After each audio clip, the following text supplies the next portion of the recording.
Hi යාළුවනේ කොහොමද ඔයාලට? ඉතින් මම අද මුලින්ම ඔයාලට වීඩියෝ එකක් ගෙනාවේ ලස්සන රෝස මලක්. ඉතින් අපි බලමු කොහොමද මේක හදාගන්නේ කියලා. ඉතින් මේකට අපිට මුලින්ම ඕනි වෙනවා A4 කොළ, ගම්, ඊට පස්සේ කතුරක්, ඊට පස්සේ ඉරටු කූරු, ඔය වගේ දේවල් තමයි ඕනි වෙන්නේ. මුලින්ම අපි මලට අවශ්‍ය පළ ලොකුවට ඕනේ නම් අඟල් 2ක් නැත්නම් මම මෙතන ගන්නේ අඟල් 1ක් වගේ පළලට සමානව ඇඳගෙන ඉතින් මගේ වීඩියෝ එකත් දිගටම රැඳිලා ඉන්න. සබ්ස්ක්‍රයිබ් කරලා නැත්නම් සබ්ස්ක්‍රයිබ් කරලා ලයික් කරලා මගේ YouTube channel එකත් එක්ක එකතු වෙන්න.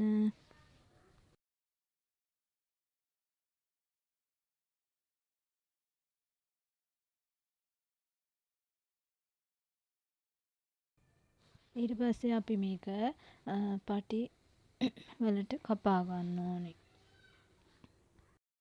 අපිට මේ මල් අවශ්‍ය පාට වලින් හදා ගන්න පුළුවන්. රතු, කහ. ඉතින් මට අද මේ පාට තමයි තිබුණේ.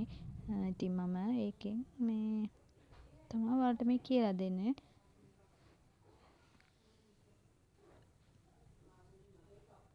ඉතින් අපිට මේ මල් ගෙදර මල් වාසයකට දාන්නත් පුළුවන්. ඉතින් බලන්නකෝ. දිගටම මගේ වීඩියෝ එකත් එක්ක ඉන්න.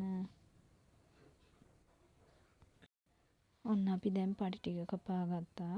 දැන් අපි මේ පටි එකින් එක අලව ගන්න ඕනේ.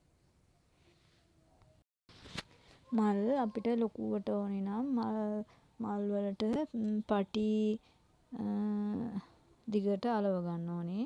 මම නම් පෙති 4ක් පෙති කියන්නේ පටි 4ක් වගේ එකතු කරලා තමයි මේ මල් හදාගත්තේ. ඉතින් ඔයාලට තව ලොකුවට මේ මල් හදා ගන්න ඕනේ නම් දිගට මේ පටිය අලව ගන්න ඕනේ. ඔන්න දැන් අපි පටිය අලවගෙන ඉවරයි. දැන් අපිට තියෙන්නේ මලේ මැදට ඒ කොටස හදා ගන්න. ඒ සඳහා මේ පටිය දිගෙන් භාගයක් කපාගෙන ඒක මෙහෙම මේ විදියට රෝල් කරලා අපි හදා ගන්න ඕනේ.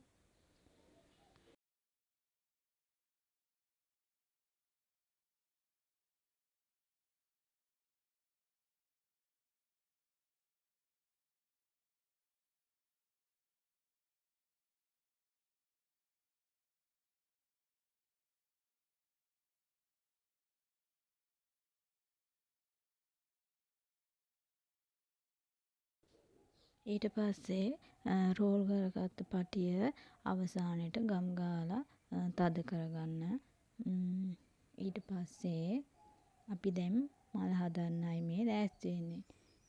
මුලින්ම පටිය අරගෙන මුල්ලෙන් ත්‍රිකෝණාකාරව මේ වීඩියෝ එකේ ආකාරයට නවා ගන්න. මලේ මැද කොටස අපිට මේ විදිහට හදා ගන්නත් පුළුවන්. වීඩියෝ එක අවසානයේ තියෙනවා. අපිට ඒ විදිහට හදා ගන්නත් පුළුවන්. ඉරටු කූර අරගෙන ඒකට මැද උඩ කොටසට මේ පොඩි A4 කොටසක් ගෙනලා අලවගෙන ඊට පස්සේ මේ අපි රෝල් කරගත්ත කොටස මේ ඒකට මැදින් වීඩියෝ ආකාරයට දාලා අලව ගන්න ඕනේ. ඊට පස්සේ තමයි අපි මේ මල හදාගන්නේ. අපි දැන් බලමු මේ මල් හදා ගන්න ආකාරය. අපි දැන් මේ රෝල් කරගත්ත කොටසයි අලවගත්ත දිග පටියයි අරගෙන දිග පටිය මුලින් ත්‍රිකෝණාකාරව නවාගෙන එම කොටස දැන් අපි මේ රෝල් කොටසේ මේ තියලා මෙහෙම මේ වීඩියෝ එකේ විදිහට නවාගෙන මල් පෙති විදිහට මේ ඒ විදිහට පටි අවසාන වෙනතේ මේ නව අපි මේ හදා ගන්න ඕනි මල. ඒ විදිහට තමයි මේ අපේ රෝස මල හදාගන්නේ. ඔයාලට මේ වීඩියෝ එක බැලුවම තේරෙයි කොහොමද මේ මල කරගන්නේ කියලා. දැන් අපි මේ මල ඒ විදිහට නවාගෙන යන්න ඕනේ. අතින් ඒ වගේම මේ තද කරගන්න. නැත්තම් මේ ආයෙත් මල දිගෑරෙනවා. දැන් අපි මේ මල ඒ විදිහට නවාගෙන ඉදිරියට ඒ ත්‍රිකෝණාකාර විදිහට නවාගෙන යනවා. ඊට පස්සේ අවසානෙට පොඩි කොටසක් තියාගන්න අර මලේ නටුවට මේ අලවල තද කරගන්න. නැත්තම් මල ගැලවෙනවනේ. ඒ සඳහා දැන් මේකේ පොඩි කොටසක් ඉතුරු කරගෙන ඉරුට කූර මේ මලේ මැදින් යවලා ගම් ගාලා තද කරගන්න ඕනේ. එතකොට මේ වීඩියෝ එකේ තියෙන විදිහට බලන්නකෝ. ඔන්න අපි රෝස මල හදාගත්තා. ඉතින් ඔයාලටත් මේ විදිහට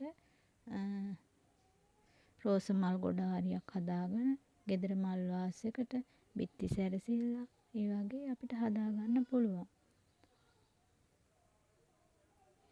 මල් ලස්සනයිද කියලා කමෙන්ට් එකක් දාගෙන යන්න.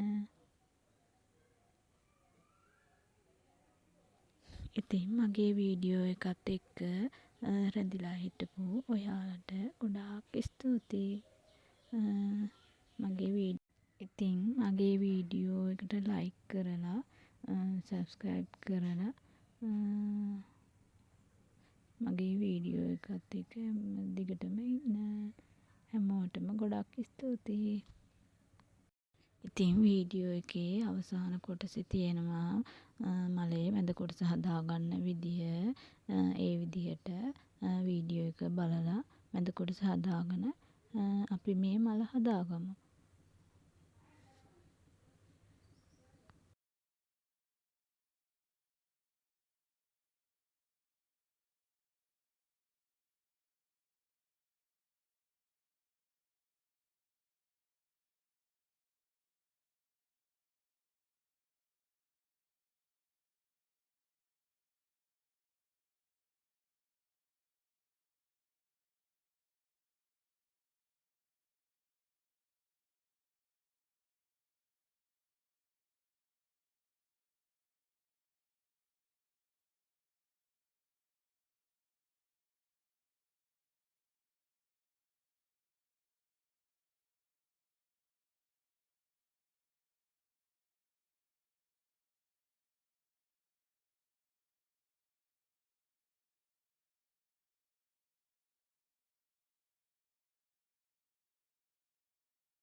මේ මල් අපිට ලොකුවට හදාගන්න පුළුවන් පටි ගොඩක් අලවගෙන. ඉතින් මේ මල පටි 3කින් වගේ තමයි අපි මේ මල හැදුවේ. ඉතින් තව වැඩිපුර අලවගෙන ලොකු මල් හදාගන්න අපිට පුළුවන්.